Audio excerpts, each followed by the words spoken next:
Hey guys, what's up? How y'all doing? I'm Bhavna. So recently I have been working on a React project and I am seeing this warning right here on my console. So that is because React has been updated recently. So there are a couple of changes that are made. So one particular thing is it is no more using the render. Instead of that, it is using create roots. So basically the React has been updated. So that is the reason why we're getting this warning right here. So to get rid of it, we have two ways. The first way is to update your React version.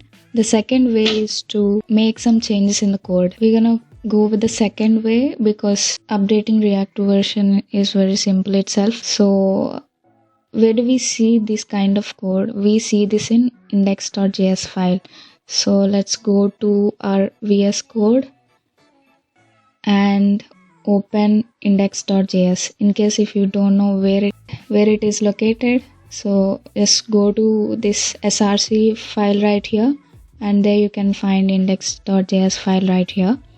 Open that and delete that code you already have in that file and replace that with the code that has updated elements in there. So as you can see, there is no React router DOM.